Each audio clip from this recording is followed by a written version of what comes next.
आज की इस क्लास में सभी बच्चों का स्वागत है। अभी हम कल से स्टार्ट करेंगे। जय राधा माधव कुंज बिहारी, जय राधा माधव कुंज बिहारी, जय गोपीजन वल्लभ गिरिवरधारी, जय गोपीजन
हरे कृष्णा।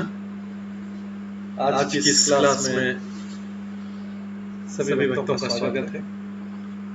अभी मंगलाचरण से स्टार्ट करेंगे। ॐ अज्ञानतिमिरन्दस्य ज्ञानाञ्जनशलाकया चक्षुरुन्मिलितं येन तस्मै श्रीगुरुवे नमः। श्रीचैतन्यमनोभीष्टं स्थापितं येन भूतले स्वयं रूप कदा मह्यं ददाति स्वपदान्तिकम्। वन्देऽहं श्रीगुरु श्रीयुतपदकमलं श्रीगुरुं वैष्णवांश्च श्रीरूपं साग्रजातं सहगणा रघुनाथान्वितं तं सजीवं साद्वैतं सावधूतं परिजनसहितं कृष्णचैतन्यदेवं श्रीराधाकृष्णपादान् सहगणा ललिता श्रीविशाखान्वितांश्च। नमो विष्णुपदाय कृष्णपृष्ठाय भूतले श्रीमते भक्तिवेदान्त स्वामिनिधे नामिने।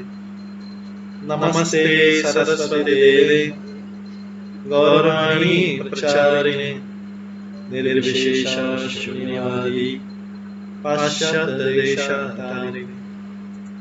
वाञ्छाकल्पतरुभ्यश्च कृपासिन्धुभ्येव च पतितानां पावनेभ्यो वैष्णवेभ्यो नमो नमः। जय श्री कृष्ण चैतन्य प्रभु नित्यानंद श्री अद्वैत गदाधर श्रीवासादि गौर भक्तवृंद।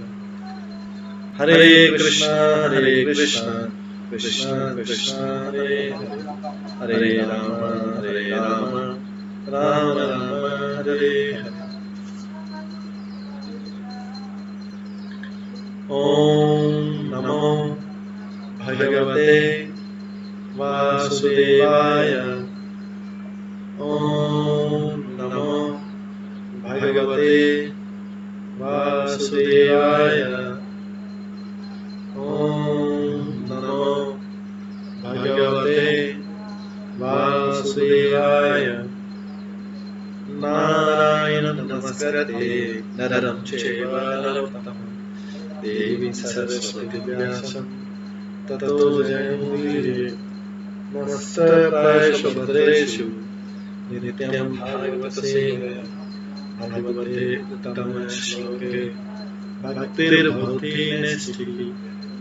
कृष्णाय वासुदेवाय देवकी नंदनाय च नंद गोपकुमाराय गोविन्दाय नमो नमः। सर्ववेदान्तसारमि श्रीभागवतं इष्यते तदरसामप्राप्तस्य नान्यत् प्रसादति कश्चित्। आराध्यो भगवान् ब्रजेश तनयस्तनधामं रम्या काचिदुपासना जगद्गुरुवरेण्या कल्पिता। श्रीमद्भागवतं प्रमाणम् अमलं प्रेममुपार्थम् श्रीचैतन्यमहाप्रभुतमेतं तत्रादौ न मूकं करोति वाचालं पङ्गुलं हृदये यदि कृपातमं वन्दे परमानन्दमाधवम्। हरे कृष्ण।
हरे कृष्णा।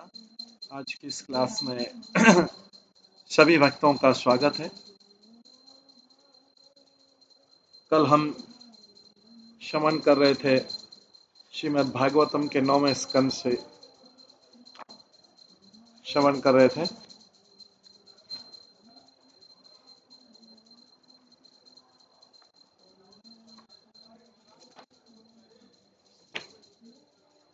इसमें हमने श्रवण किया था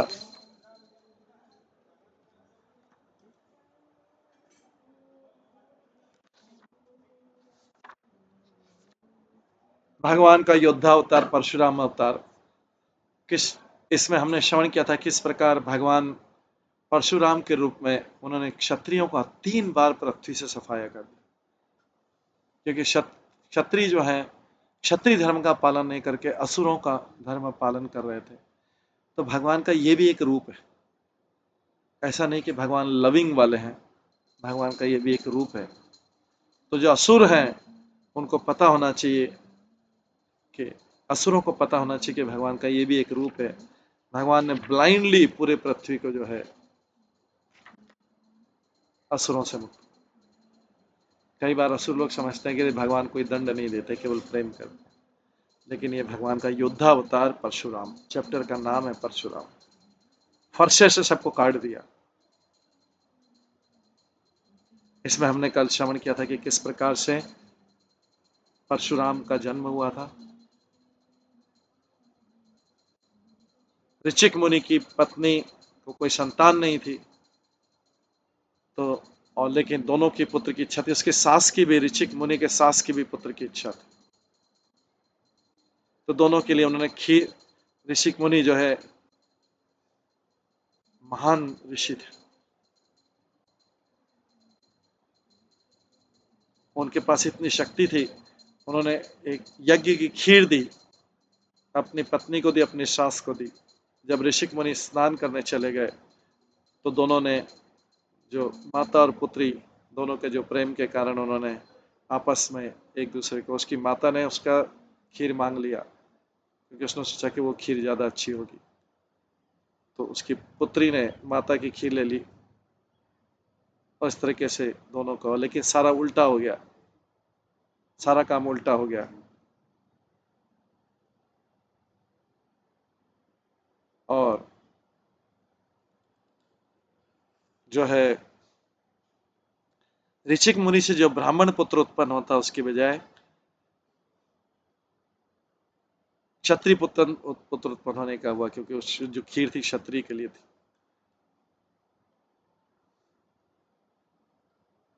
लेकिन ऋचिक मुनि के प्रभाव से उनका जो, ऋचिक मुनि ने उसको चेंज कर दिया कि ठीक है, आपका पोता जो होगा वो क्षत्रिय होगा। ये ऋचिक मुनि का प्रभाव था। तो भौतिक जगत ऐसा है, ये भौतिक जगत का एक और एग्जाम्पल है, उदाहरण है, किस प्रकार माँ और बेटी ने मिलके अपना बुद्धि लगाया और पूरा सारा काम उल्टा कर दिया। जो ऋचिक मुनि ने सोचा था वैसा नहीं होके,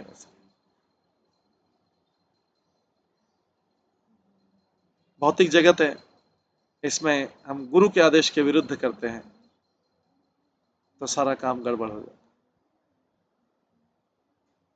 पूरा उनका जीवन ही सब कुछ चेंज हो गया। किसको ब्राह्मण पुत्र मिलना था, किसी क्षत्रिय मिलना था, सब उल्टा सीधा हो गया। दोनों को पश्चाताप हुआ। वो तो कहते हैं, ऋषि मुनि उनसे कहते हैं तुमने बहुत बड़ी भूल की, अब तुम्हारा पुत्र कट्टर क्षत्रिय होगा जो हरेक को दंड दे सकेगा, और तुम्हारा जो भाई है वो आध्यात्मिक विद्या का पंडित है, तुम्हारी माँ का पुत्र।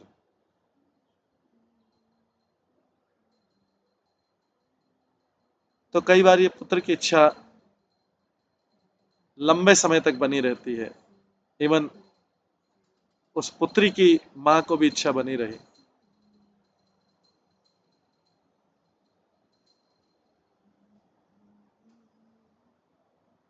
तो कई बार सोचते हैं कि हमारा जो पुत्र है, हमारा जो पुत्र है वो पुत्र हो जाए, क्योंकि हम तो नहीं कर पाए, हमारा पुत्र जो है वो पुत्र पैदा हो। पुत्री की बजाय पुत्र पैदा हो। ये इच्छा अंतिम समय तक बनी रहती है, क्योंकि जब तक आध्यात्मिक त्याग की इच्छा नहीं आएगी तब तक ये इच्छाएं बनी रहेगी। अभी उनकी माता के लिए तो जीवन के त्याग का समय आ गया था।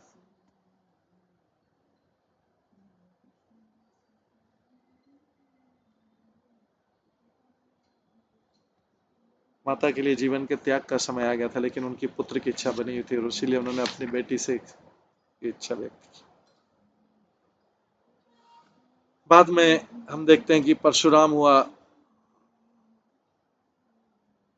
ऋषि अत्यंत कुपित थे, ये सारा एक्सचेंज हुआ जो माँ और बेटी के बीच में, किंतु सत्यवती ने बहुत प्रार्थना करके उनको किसी तरह से मनाया, शांत किया।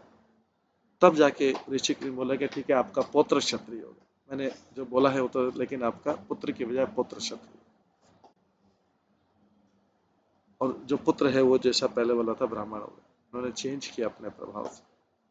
इसके बाद जमदग्नि का विवाह रेणुका से हुआ, उनके पुत्र हुए परशुराम जी। जब राजवंश रजो तथा तमोगुण के कारण अत्यधिक गर्वित होकर अधार्मिक बन जाता है, यह अधर्मता कहां से आती है? अधर्मता रजो और तमोगुणों से आती है।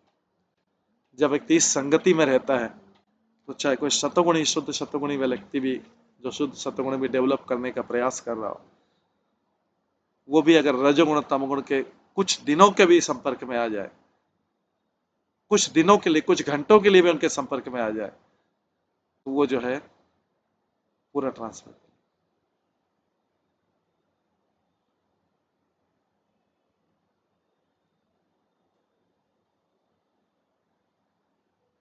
तो आधुनिक युग में तो संपर्क वैसे, संग वैसे ही बना रहता है, फिजिकल संपर्क की जरूरत नहीं है।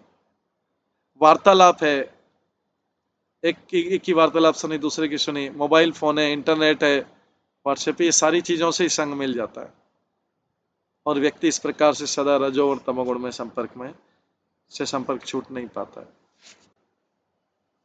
उसके पश्चात हमने श्रवण किया कि किस प्रकार से कार्तवीर अर्जुन ने जमदग्नि का कामधेनु चुराया। देखिए, ये प्रबल ऐश्वर्य के कारण कितना व्यक्ति रजोगुण में आ जाता है कि जिस कामधेनु से जमदग्नि ने उनका स्वागत किया, जिस कामधेनु को यूज करके जमदग्नि ने जंगल में स्वागत किया, अभी कार्तवीर्य अर्जुन को उसी कामधेनु को पाने की इच्छा होगी।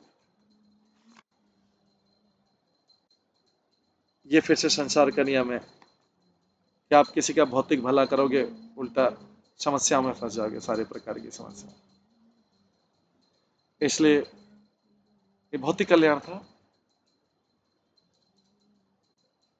हालांकि एक तरीके से बोले, राजा को जंगल में खाना स्वागत करने की जरूरत पड़ी कहते, लेकिन जमदग्नि इस ऑप्शन का नहीं भी यूज कर सकते। ठीक है, राजा आया, पानी पिला दिया, लेकिन उन्होंने उसका स्वागत किया। ये भौतिक कल्याण है। और बदले में अभी कार्तवीर्य ने डिसाइड किया, मैं इसी जमदग्नि को लूंगा। जैसे कोई किसी के पास धन देख ले तो बोले मैं इसी धन को प्राप्त करूंगा, साम दाम दंड भेद करके इसी धन को प्राप्त करूंगा। उसका काम हो गया है जब, लेकिन अभी उसे ईर्ष्या उत्पन्न हुई, मैं इस धन को किसी भी तरीके से प्राप्त करूं। तो भौतिक शक्ति से गर्वित कार्तवीर्य अर्जुन ने अपने व्यक्तियों को जमदग्नि की कामधेनु चुराने के लिए उकसाया।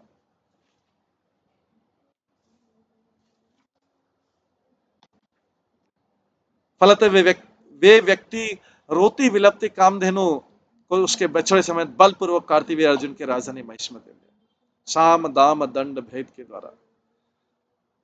उनका तो काम खत्म था, उनका हो गया, काम हो गया, कामधेनु स्वागत किया था, लेकिन नहीं, उनके पास क्यों है ये कामधेनु, ये मेरे पास होनी चाहिए। जैसे किसी के पास किसी से ज्यादा धन होता, नहीं, उसके पास धन क्यों, मेरे पास भी होना चाहिए। मैं साम दाम दंड भेद सारे तरीके यूज करूंगा और दूसरे का धन प्राप्त करूंगा।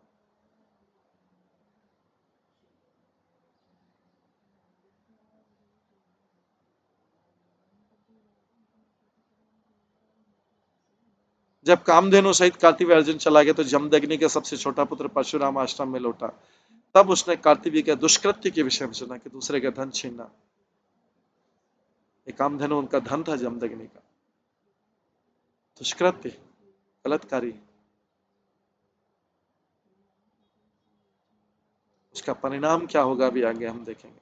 उसने कार्तिवीय अर्जुन जो राजा के दुष्कृत्य के विषय में सुना तो कुचले में सांप की तरह क्रुद्ध उठे परशुराम, जबकि भगवान का अवतार है। जबकि भगवान का अवतार है, भगवान को कब क्रोध आता है? कोई बोलेगा भगवान का अवतार, ना चैप्टर का नाम है भगवान का योद्धा अवतार परशुराम, भगवान को तो क्रोध आता था क्या? कामधेनु ही तो छीनी थी। कोई व्यक्ति जो भौतिकतावादी व्यक्ति, मटेरियलिस्टिक व्यक्ति अपने धन छीनने को इस तरीके से करेगा, कि छोटा है, कामधेनु तो छीनी थी, भगवान ने उसको मार दिया। उसने कार्तिवीय के दुष्कृत्य के विषय में सुना। इसमें 6 कारण आते हैं शास्त्रों में जब किसी की हत्या की जा सकती, जिसमें कोई आपका धन छीन रहा है, आपका गुरु की पत्नी से कोई गलत संग कर रहा है, किसी के घर में आग लगाया, ऐसे करके 6 कारण शास्त्रों में जिसमें हत्या करने का प्रावधान शास्त्र बोलते। भगवान उसी शास्त्र के अनुसार कर रहे हैं। भगवान उसी शास्त्र के अनुसार परशुराम कर रहे हैं। परशुराम ने सुना तो कुचले सांप की तरह क्रुद्ध उठे। कौन सी स्टेप किस समय शास्त्र बताता है, उचित स्टेप बताता है। अधर्मियों को विनाश करने के लिए भगवान कृष्ण ने कुरुक्षेत्र का युद्ध करवाया था, महाभारत युद्ध। भगवान ने मरवाने के लिए अर्जुन को आगे किया था। एक क्षत्रिय का जो कर्तव्य है उसमें चूकना नहीं चाहिए उसे, क्योंकि सारा संसार धर्म और अधर्म के बीच में, सुकृत्य और दुष्कृत्य।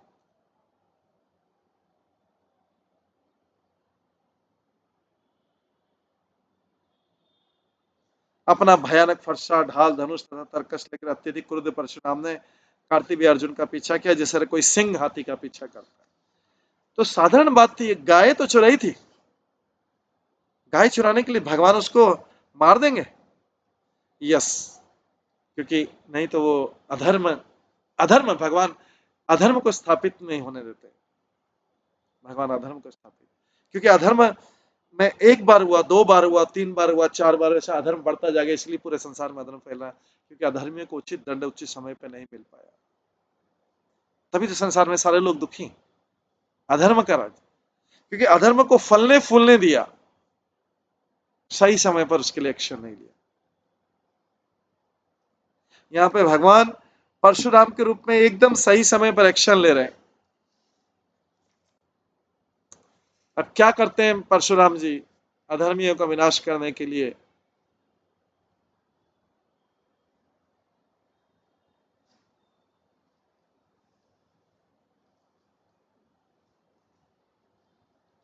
वो हम आगे के श्लोक में पढ़ेंगे। तमापतंतम भृगुवर्यमोजसा धनुधरं बाण परशस्वधाद्वम् एणेय चरमाम्बरमार्कधामभिः युतं जडाभिददशे पुरीं विशन्। सभी राजा कार्तिवीय अर्जुन अपनी राजधानी महिषमुरी में प्रवेश कर ही रहा था। तब अभी राजा कार्तिवीय अर्जुन अपनी राजधानी महिषमती में पुरी में प्रवेश कर ही रहा था कि उसने भृगुवंशियों में श्रेष्ठ भगवान परशुराम को फरसा, ढाल, धनुष तथा बाण लिए अपना पीछा करते देखा। परशुराम ने काले हिरण की खाल पहन रखी थी और उनका जटाजूट सूर्य के तेज जैसा प्रतीत हो रहा था।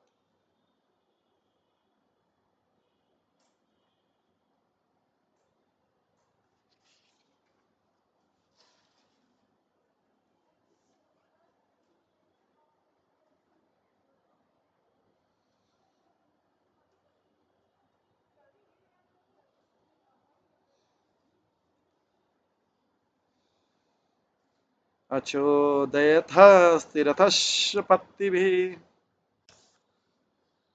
गदा शिबाणारिष्टशतग्नि शक्तिभिः अक्षोहिणी सप्तदशति भीषणा तारामेक भगवान सूदय।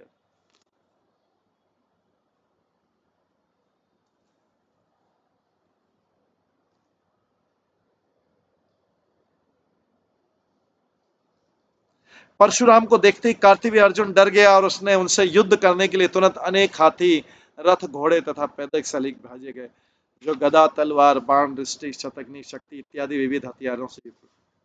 उसने परशुराम को रोकने के लिए पूरे 17 क्षौणी सैनिक भेजे, किंतु भगवान परशुराम ने अकेले सबका सफाया कर दिया। धर्म और अधर्म के बीच की लड़ाई चल रही, ये सदा से होता आया है और कलयुग में रोज हो रहा है, हर क्षण हो रहा है कलयुग। सतयुग में बाकायदा सेना निकाली थी, उससे होता था। कलयुग में रोज होता है, धर्म और अधर्म के बीच। अधर्म में झूठ इंक्लूडेड है, चीटिंग, झूठ, धोखाधड़ी, चोरी, ये सब अधर्म में इंक्लूडेड। यहां पे गाय की चोरी हुई, ये सब कारण है जो कलयुग में अधर्म डेवलप करते हैं।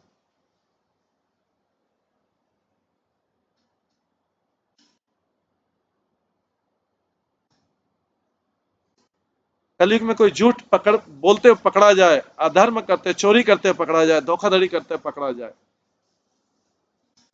तो भी व्यक्ति स्वीकार नहीं करता है।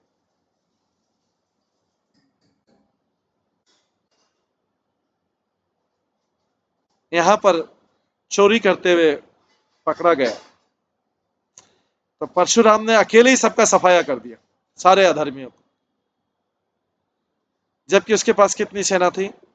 तात्पर्य अक्षौणी शब्द 21,870 रथ थे, इतने हाथी थे, इतने पैदल सैनिक थे और इतने घोड़ों से एक तो स्नेह भी था इतना।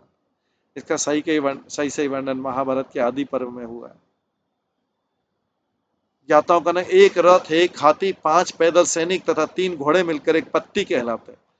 सैनिक विज्ञान की ज्ञाता व्यक्ति वह भी यह भी जानते कि ऐसे 3 पत्ती का एक सेना मुख होता है, 3 सेना मुख मिलकर एक गुल्म बनाते, 3 गुल्म मिलकर एक गण, 3 गण मिलकर एक वाहिनी बनाते। विद्वान लोग 3 वाहिनियों को एक प्रतना, 3 प्रतना को एक चमू, 3 चमू को एक अनिकिनी कहते हैं। ऐसी 10 अनोकिनियों से एक अक्षौणी बनती।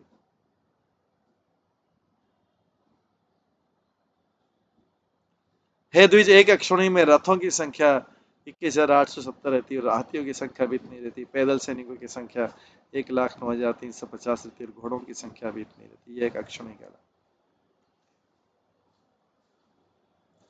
यतो यतोऽसो प्रहरत् परशुधः मनः अनिलोज परचक्रसूदन तथा तथा छिन्न भुजुरुकन्दरा निपेतुर्व्यां हतशोतवाहन।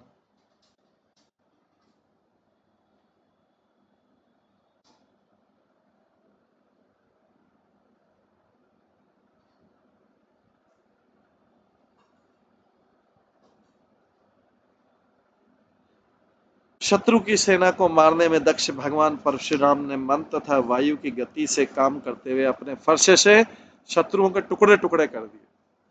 परशुराम कितना कठोर दंड दे रहे हैं। एक गाय चोरी कर, क्योंकि गाय जमदग्नि की थी। जमदग्नि इंसिडेंटली उनके पिता भी थे। वे जहां जा गए शत्रु खेत होते रहे, उनके पांव, हाथ तथा धड़ अलग अलग हो गए, उनके सारथी मार डाले गए और उनके वाहन, हाथी तथा घोड़े सभी विनष्ट हो गए। किसी को सुन के आश्चर्य नहीं होना चाहिए कि भगवान ने एक गाय के लिए ऐसा कर दिया। शत्रु के टुकड़े टुकड़े कर दिए, हजारों लाखों। भगवान है, अधर्म को स्वीकार नहीं करते। ये तो कलयुग में लोग हैं कि अधर्म को सहन करते।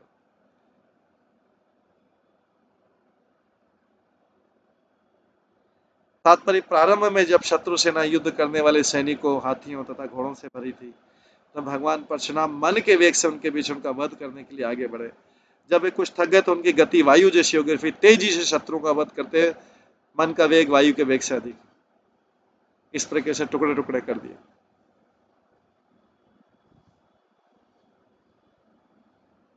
ये भगवान कर रहे हैं। दृष्टा स्वसैन्यम रुधिरोग कर्दमे रणाजिरे राम कुठार सायके विक्रमर्म ध्वज चाप विग्रहम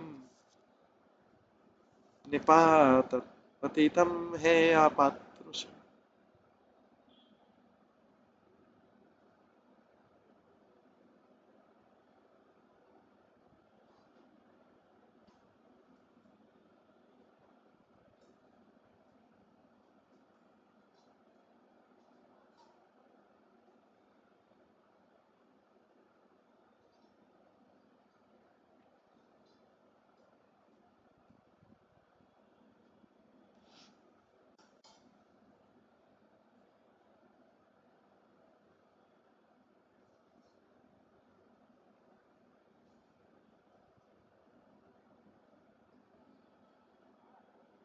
अपने फरसों तथा बाणों को व्यवस्थित करके परशुराम ने कार्तिवीय अर्जुन के सिपाहियों की ढालों, उनके झंडों, धनुषों तथा उनके शरीर के टुकड़े टुकड़े कर डाले, जो युद्ध भूमि में गिर गए और जिनके रक्त से भूमि पंकिल हो गई।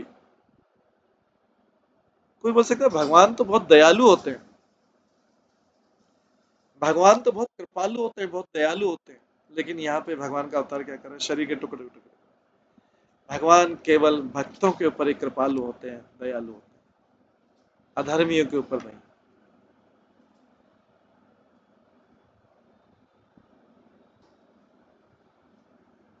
अपनी पराजय होते देखकर अत्यंत क्रुद्ध कार्तिकेय अर्जुन युद्ध भूमि की ओर लपका।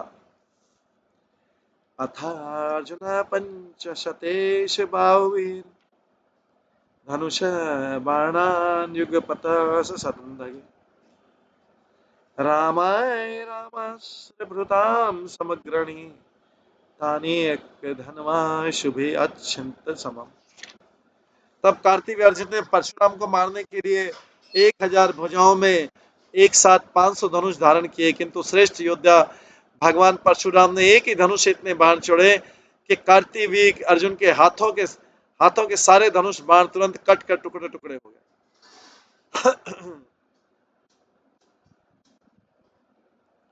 पुनः स्वहस्ते अचलान नृपान उत्क्षिप्य वेगातभिधावत युधे भुजान कुठारेण कठोर नेमिना चिच्छेद रामः प्रसभम त्वएव।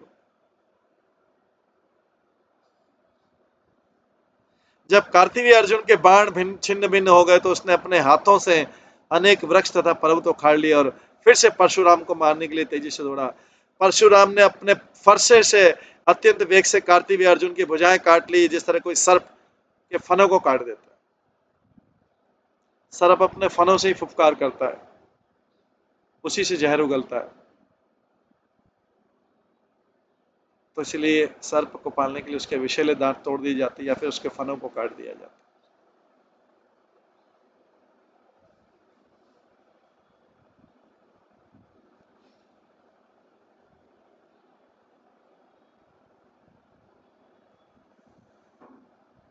कृतबाहो श्रतस्य गिरेश संगम इव आहरत हते पित्री तथा पुत्रा अयुतम दुद्रुव भयात अग्निहोत्रीम उपावत्य सवत्साम परवीरः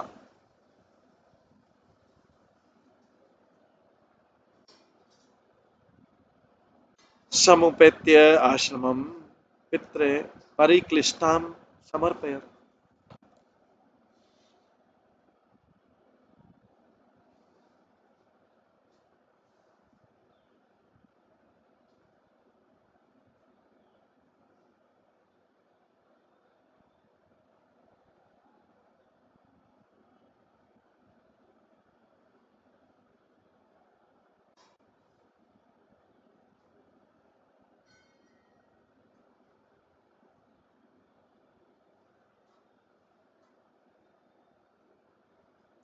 तत्पश्चात परशुराम ने बाहा कटे कार्तिवीर अर्जुन के सिर को पर्वत श्रृंग के समान काट दिया, सिर को भी काट दिया। जब कार्तिवीर अर्जुन के 10,000 पुत्रों ने अपने पिता को मारा देखा तो सब डर के मारे भाग गए।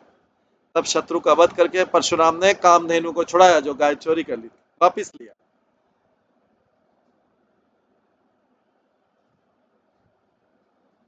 चोरी का सामान था।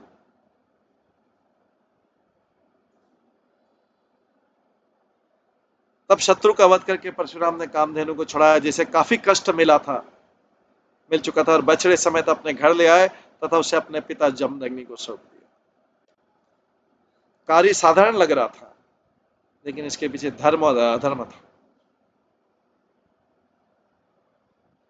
सकर्म तत्कृतं नाम पित्रे भ्रातव्य एव च वर्णयामास तच्छ्रुत्वा जमदग्नि भाषत। परशुराम ने कार्तिवीर अर्जुन के वध संबंधी अपने कार्यकलापों का वर्णन अपने पिता तथा भाइयों से किया, और इन कार्यों को सुनकर जमदग्नि अपने पुत्र से इस प्रकार बोले। जमदग्नि ब्राह्मण थे, परशुराम क्षत्रिय थे। तो क्षत्रिय जो है, हालांकि भगवान के अवतार, क्षत्रिय ये सब चीजें अधर्म और ये सब सहन नहीं कर पाता। ब्राह्मण जो है वो ये सहन कर देते। वास्तव में क्षत्रिय राजा को ये सब चीजें सहन नहीं करना चाहिए, क्योंकि राज्य कैसे चलेगा अगर सारे अधर्मियों का, घर घर में अधर्मियों का, परिवारों में, समाजों में, देश में, इंटरनेशनल लेवल पे आतंकवादी और सब जगह रहेगा, तो किस तरीके से धर्म स्थापित होगा।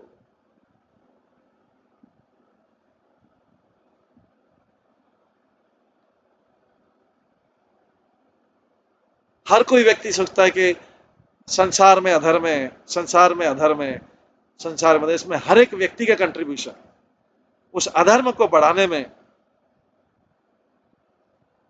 हर व्यक्ति का कंट्रीब्यूशन, हर व्यक्ति का योगदान। इसलिए सब बोलते अरे अधर्म बढ़ गया, आतंकवादी, अभी यहाँ गुंडागिर्दी, ये वो सब लोग कंप्लेन करते, लेकिन हर एक व्यक्ति का इसमें कंट्रीब्यूशन, उससे स्वयं से शुरू होता है।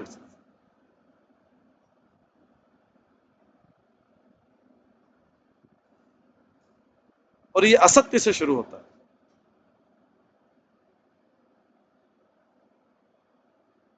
और फिर व्यक्ति आगे जाके बड़े बड़े अपराध करने में डरता नहीं, बड़े बड़े कृत्यों में निडर हो जाता है धीरे धीरे।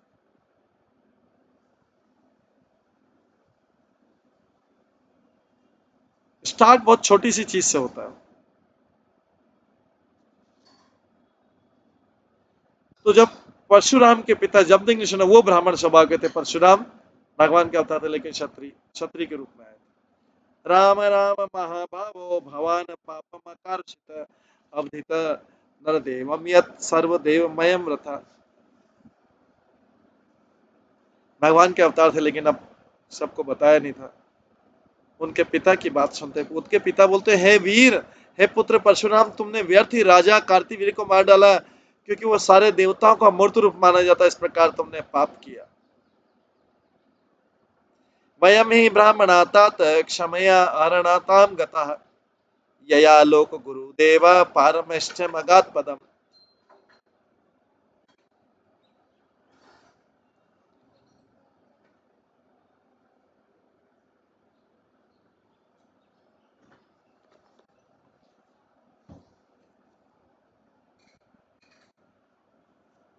हे पुत्र, हम सभी ब्राह्मण हैं और अपनी शक्तिशाली अपना क्षमाशीलता के कारण जन सामान्य के लिए पूज्य बने। इस गुण के कारण इस ब्रह्मांड के परम गुरु ब्रह्मा जी को उनका पद प्राप्त हुआ है। जमदग्नि बोलते हैं हम बेटा, हम ब्राह्मण हैं, लेकिन जो परशुराम था वो तो क्षत्रिय था, क्योंकि वही माता और बेटी ने चेंज कर लिया था, तो अभी पोते के रूप में हुआ।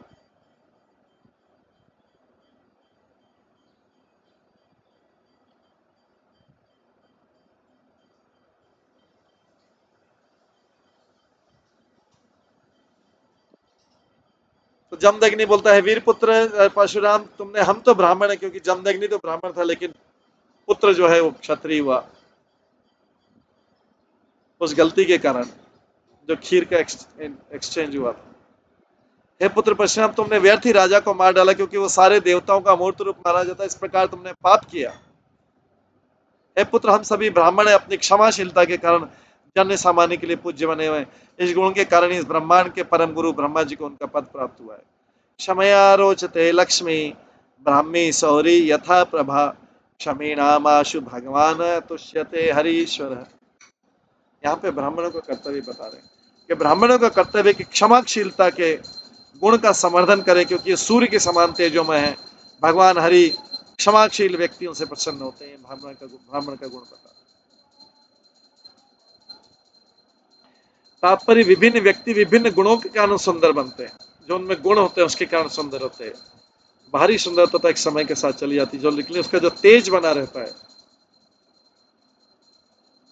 वो गुणों के कारण होता है। सुंदरता, वास्तविक सुंदरता जो लोगों को अट्रैक्ट करती है। चाणक्य पंडित कहते हैं, यद्यपि कोयल काली होती है किंतु अपनी मीठी वाणी के कारण सुंदर है। कोयल कोयल को सुंदर बोला जाता है। कोई बोले कि कोयल तो पूरी काली रहती है, लेकिन अपनी मीठी वाणी के कारण सुंदर बनती है। इसी प्रकार स्त्री अपने सतीत्व तथा पति के प्रति आज्ञाकारिता से सुंदर बनती है। कुरूप व्यक्ति पंडित बनने पर सुंदर बनता है। तो इन्हीं गुणों के कारण कोई व्यक्ति सुंदर होता है। कोयल काली होती किंतु अपनी मीठी वाणी के कारण सुंदर है। इस प्रकार स्त्री अपने सतीत्व तथा पति के प्रति आज्ञाकारिता से सुंदर बनती है। कुरूप व्यक्ति पंडित बनने पर सुंदर बनता है। इस प्रकार ब्राह्मण, क्षत्रिय, वैश्य तथा शूद्र अपने अपने गुणों के कारण सुंदर होते हैं। तो गुणों के कारण व्यक्ति सुंदर कहलाता है। ब्राह्मण तब सुंदर बनते हैं जब वो क्षमाशील होते हैं। तो ब्राह्मण की प्रशंसा तब होनी चाहिए जब वो क्षमाशील रहते हैं।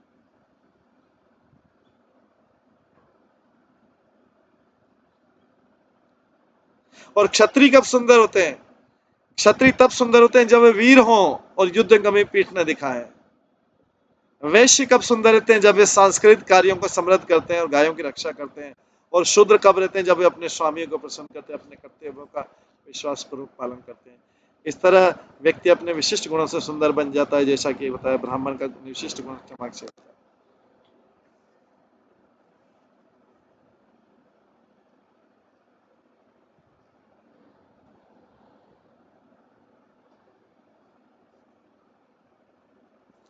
तो सबकी सुंदरता के बताए, उसमें वो गुण होना चाहिए, तब जाके सुंदर माना जाएगा।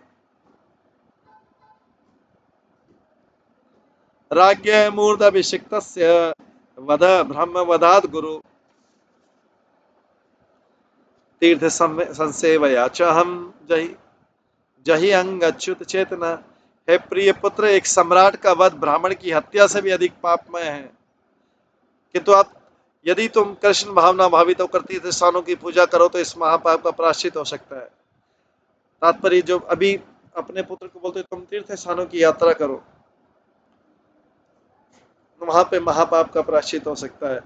तात्पर्य, जो पूर्णतः भगवान की शरण में चला जाता है वो सारे पापों से मुक्त हो जाता है। अहम त्वम सर्व पापेभ्यो मोक्षयिष्यामि मा शुचः। जिस दिन या जिस क्षण से कोई कृष्ण को आत्मसमर्पण कर देता है, वो कितना ही बड़ा पापी क्यों ना हो, कृष्ण को आत्मसमर्पण, वो पाप मुक्त हो जाता है। फिर भी उदाहरण के रूप में जमदग्नि ने अपने पुत्र परशुराम को तीर्थ स्थानों की पूजा करने की सलाह दी, क्योंकि सामान्य व्यक्ति तुरंत भगवान को आत्मसमर्पण नहीं कर पाता। अतः उसे तीर्थ स्थानों की जाने की सलाह दी जाती है, जिससे वह साधु पुरुषों को खोजे और धीरे धीरे साधु पुरुषों के रंग में साथ रहकर, संग में रहकर अपने पाप कर्मों, अपने आप को पाप कर्मों के फल से मुक्त करे। साधु के संग में रहकर, न कि दुष्टों के संग में रहकर।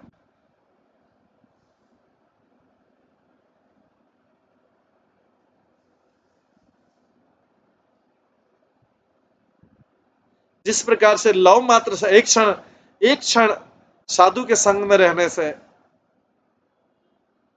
व्यक्ति परिवर्तित हो सकता है, उसी प्रकार एक क्षण भी दुष्टों के संग रहने में व्यक्ति परिवर्तित हो जाता है,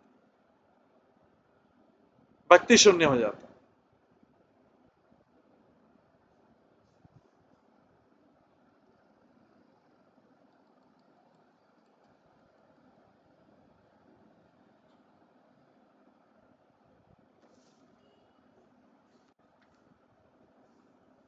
इस प्रकार से भगवान का युद्धावतार परशुराम वाला ये चैप्टर खत्म होता है। किस प्रकार परशुराम ने कार्तिकेयार्जुन को मारा, इसके बाद जमदग्नि ने क्या शिक्षा दी। उसके बाद अगला जो अध्याय भगवान परशुराम द्वारा विश्व के क्षत्रियों का विनाश। श्री शुकवाच पितरोपशिक्षित राम तथा इति कुरुनंदन संवत्सरम तीर्थयात्रां चरित्वा आश्रमम आमृजत। सुखदेव गोस्वामी ने कहा, महाराजा परीक्षित, हे कुरुवंशी, जब भगवान परशुराम को उनके पिता ने यह आदेश दिया तो परशुराम ने तुरंत पिता का आदेश स्वीकार करते हुए बोलते ऐसा ही होगा, और वे 1 वर्ष तक तीर्थस्थलों की यात्रा करते रहे और तत्पश्चात वे अपने पिता के आश्रम में लौट आए।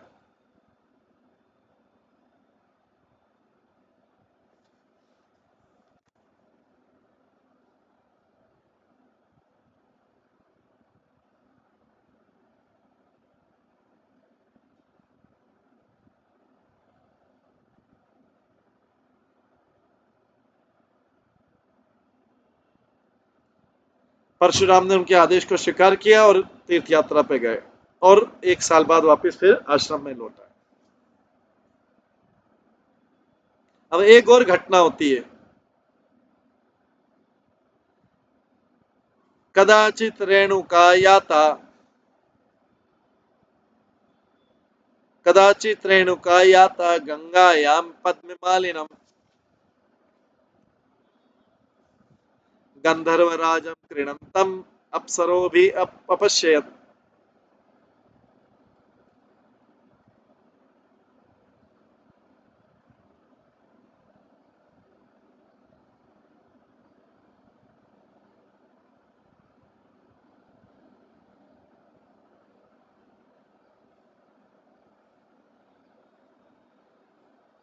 एक बार जब जमदग्नि की पत्नी रेणुका गंगा नदी के तट पर पानी भरने गई, जमदग्नि की पत्नी रेणुका गंगा नदी के तट पर पानी भरने गई,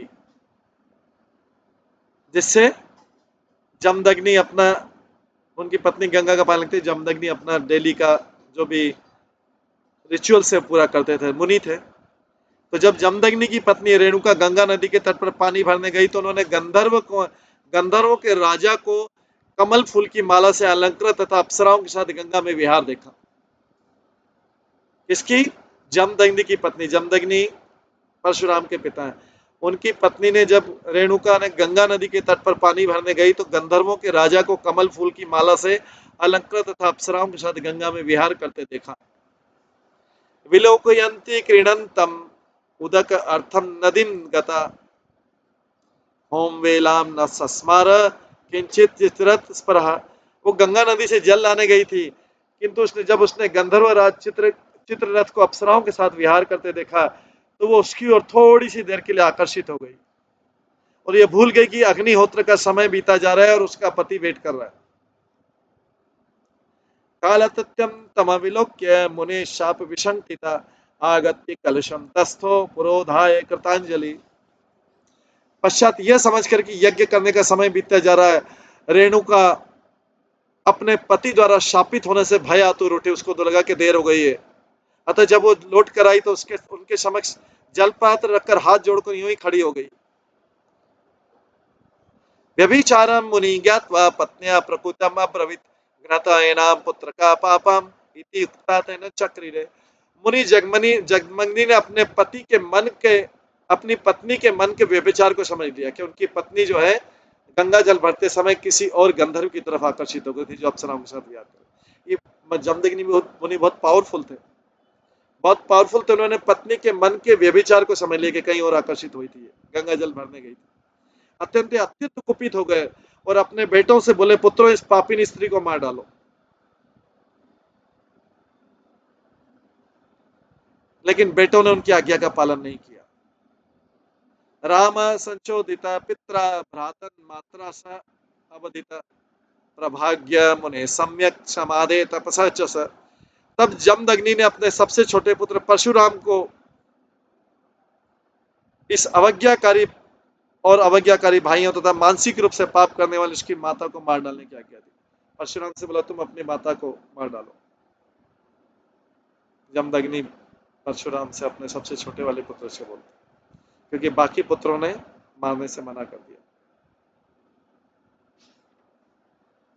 परशुराम ने तुरंत ही अपनी माता तथा भाइयों को वध कर दिया। ये भगवान के अवतार थे। तुरंत ही अपनी माता तथा भाइयों का वध कर दिया, क्योंकि उन्हें ध्यान तथा तपस्या द्वारा अर्जित अपने पिता के पराक्रम का ज्ञान था।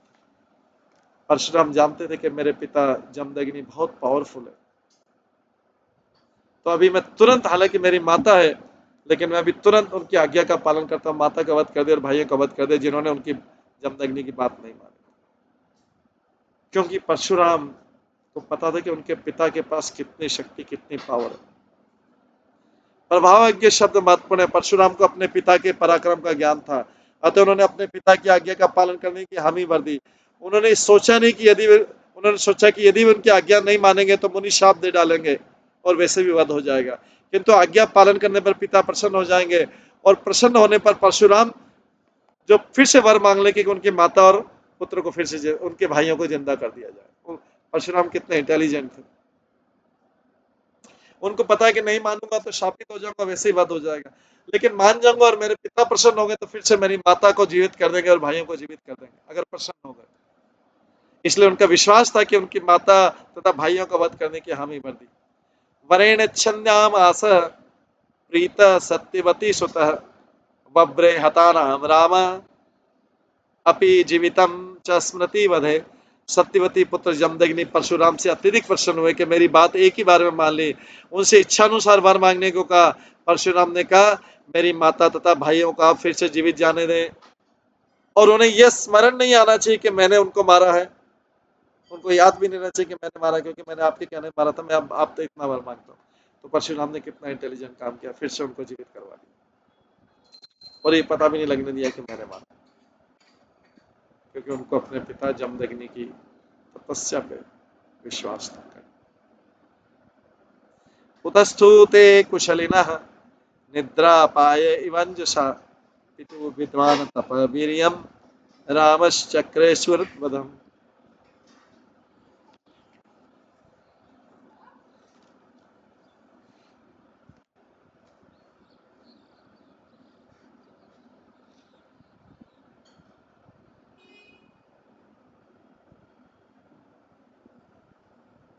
तत्पश्चात जमदग्नि के वर से भगवान परशुराम की माता तथा उनके भाई, सारे भाई तुरंत जीवित उठे। वे सभी अत्यंत प्रसन्न थे, मानो गहरी नींद से जगे हों।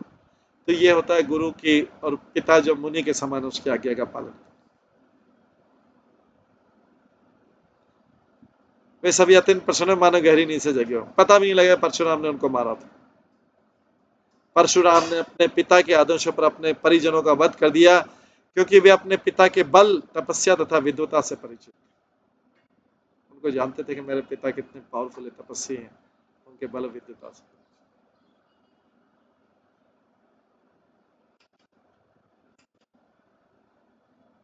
फिर से अधर्म धर्म।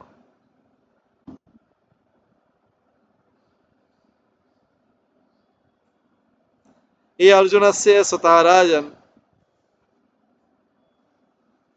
स्मरंत स्वपिता वधम राम वीर्य पराभूता लेभिरे शर्म न क्वचित। हे राजा परीक्षित, परशुराम की श्रेष्ठ शक्ति द्वारा पराजित कार्तिवीर्य के पुत्रों को कभी सुख नहीं मिल पाया। परशुराम की श्रेष्ठ शक्ति द्वारा पराजित कार्तिवीर्य अर्जुन, अब वो राजा के पुत्रों को भी सुख नहीं मिल पाया, क्योंकि उन्हें अपने पिता का वध सदैव सताता रहता। तात्पर्य, जमदग्नि सचमुच अपनी तपस्या के कारण अत्यंत शक्ति संपन्न थे, किंतु अपनी पत्नी रेणुका के थोड़े से अपराध के लिए उन्होंने उसे वध जाने का आदेश दिया। ये निश्चय पाप पूर्ण करते थे। कार्तिवीर्य के पुत्र ने जमदग्नि को मार डाला।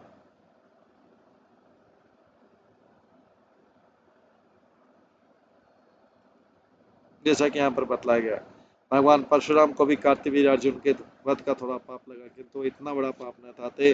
चाहे कोई कार्तिवीर्य अर्जुन हो या भगवान परशुराम, जमदग्नि या अन्य कोई, उसे सावधानी तथा बुद्धिमत्ता से कर्म करना चाहिए, अन्यथा उसे पाप कृत्यों का फल भुगतना पड़ेगा।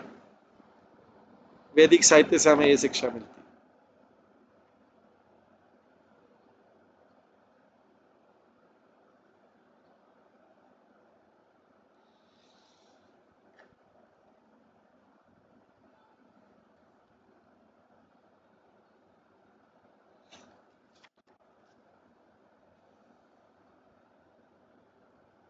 एकदा श्रमतो रामे सभ्रातरि वनं गते वैरम शिशा दैवशव लब्ध चित्रा उपागम। एक बार जब परशुराम वसुमान तथा अन्य भाइयों के साथ आश्रम से जंगल चले गए थे तो कार्तिवीय अर्जुन के पुत्र अवसर का लाभ उठाकर अपनी शत्रुता का बदला लेने के उद्देश्य जमदग्नि के आश्रम में गए। अभी जो कार्तिवीर अर्जुन के पुत्र हैं वो बदला लेने गए। परशुराम जब बाहर गए थे दृष्टाग्नि अगारे आसीनम आवेशित धियम मुनि भगवती उत्तम श्लोके जगनु ते पाप निश्चय। कार्तिवीय अर्जुन के पुत्र पाप कृत्य करने के लिए कृत संकल्प थे। अतः जब उन्होंने जमदग्नि को अग्नि के निकट यज्ञ करते हैं उत्तम श्लोक का भगवान का ध्यान करते देखा तो उन्होंने इस अवसर का लाभ उठाकर उसे मार डाला। याच्यमाना कृपणया राम मात्रा अति दारुण प्रशय शिर उत्कृत्य निन्यु क्षत्र बंधव।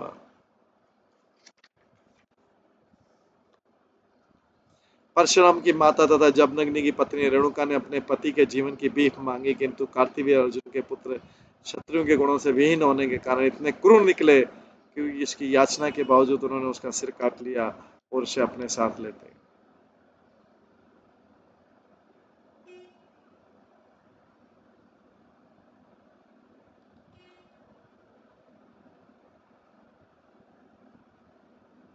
रेणुका दुख शोक अर्थ निघ्नन्ति आत्मानम आत्मना राम राम इति तात इति विचुकृष उच्चके सति।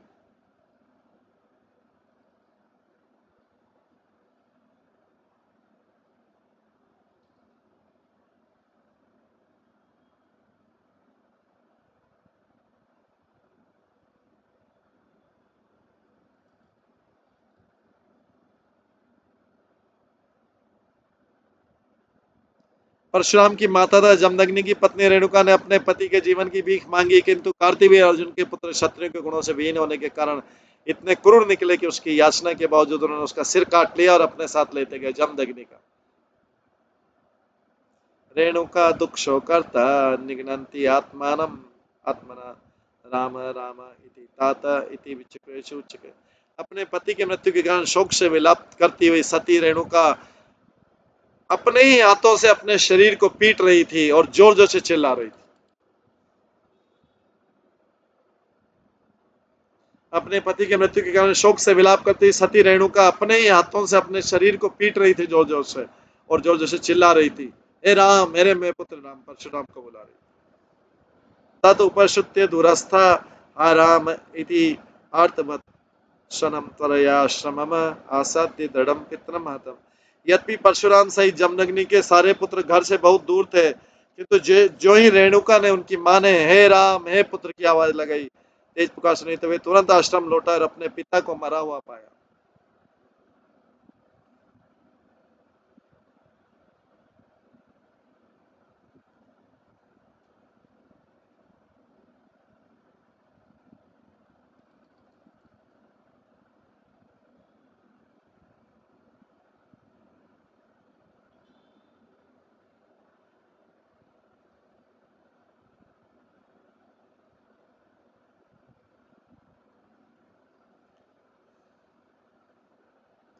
ते दुख रोषा मर्षाति शोक वेग विमोहिता हातात साधो धर्मिष्ठ त्यक्ता स्मान स्वर्गतो भवान।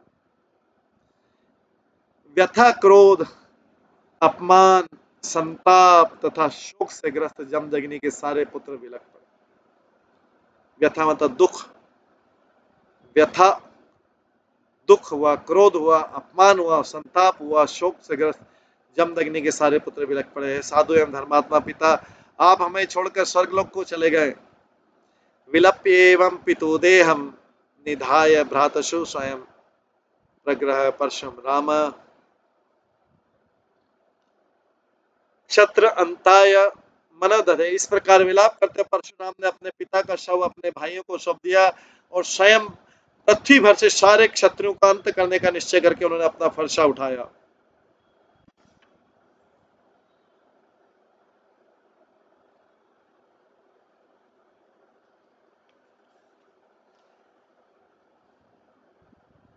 गत्वा महिष्मतीं राम ब्रह्मग्न विहत श्रियम तेषां स शीर्षभिराजन मध्य चक्रे महागिरि।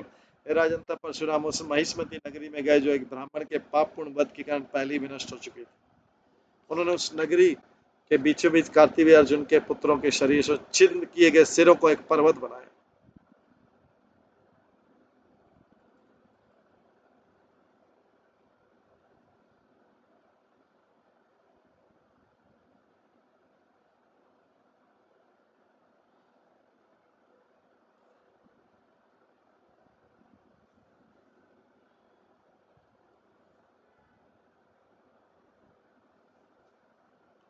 तत्रक्तेन नदीं वीराम ब्रह्मण्य भवाहं एतं कृत्वा पितृभद्रं क्षत्रे अमंगलकारिणी त्रिसप्तकृत्व पृथ्वीं कृत्वा क्षत्रियां प्रभु समंत पंच के चक्रे शोणित उदान हृदान नव। उन पुत्रों के रक्त से भगवान परशुराम ने एक विभत्स नदी तैयार किया जिससे उन राजाओं को अत्यधिक भयातुर कर दिया जिनमें ब्राह्मण संस्कृति के प्रिय आदर भाव नहीं थे। क्योंकि सरकार के अधिकारी अर्थात क्षत्रिय लोग पाप कर्म कर रहे थे, अतः परशुराम ने अपने पिता की हत्या का बदला लेने के लिए सारे क्षत्रियों का 21 बार पृथ्वी से सफाया कर दिया। निसंदेह उन्होंने समंत पंचक नामक स्थान पर सबों के रक्त से 9 झीलें उत्पन्न कर दी। तात्पर्य परशुराम भगवान है और उनका शाश्वत है परित्रणाय साधुनाम विनाशाय दुष्कृताम, भक्तों की रक्षा दुष्टों का विनाश करने के लिए भगवान के अवतार लेने के कार्यों में से एक है सभी पापी लोगों का वध करना। भगवान परशुराम ने सारे क्षत्रियों का 21 बार वध किया क्योंकि ये ब्राह्मण संस्कृति के आज्ञाकारी थे। उनको तो बहाना था कि क्षत्रिय ने उनके पिता का वध कर डाला। वास्तविकता तो ये थी कि राजन्य वर्ग या क्षत्रिय वर्ग दूषित हो चुके थे और उनकी स्थिति अशुभ थी। शास्त्र में विशेष रूप से भगवद गीता में ब्राह्मण संस्कृति की आदेश है, चातुर्वर्ण्य मया सृष्टम गुण कर्म विभाग। प्रकृति के नियम के अनुसार चाहे परशुराम का युग हो या वर्तमान, यदि सरकार और लोग निकम्मे हो जाते हैं और पापमय हो जाते हैं और ब्राह्मण संस्कृति की परवाह नहीं करते तो परशुराम के समान ईश्वर का अवतार अवश्यम भावी है जो अग्नि अकाल बीमारी अन्य विपदा से प्रलय उत्पन्न कर देगा। जब भी सरकार ईश्वर की सर्वश्रेष्ठता का अनादर करती है और वर्णाश्रम धर्म की रक्षा नहीं करती तो इस प्रकार तबाही सहन करनी पड़ेगी जैसा कि पहले परशुराम द्वारा उत्पन्न की जा चुकी है।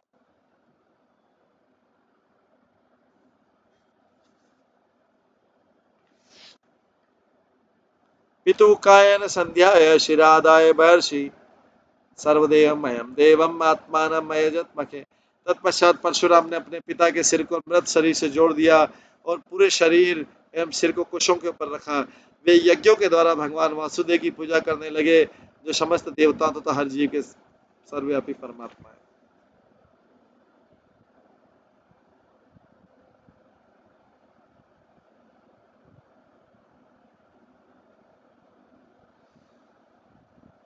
इसके बाद परशुराम ने यज्ञ किया।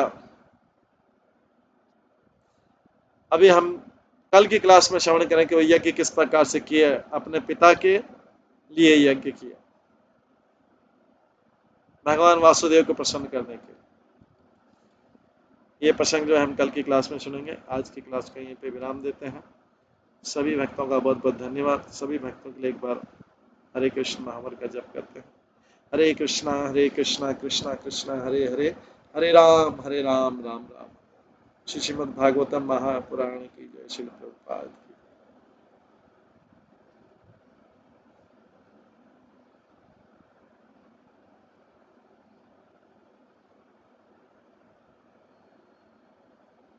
हरे कृष्णा कृष्णा कृष्णा हरे हरे, हरे राम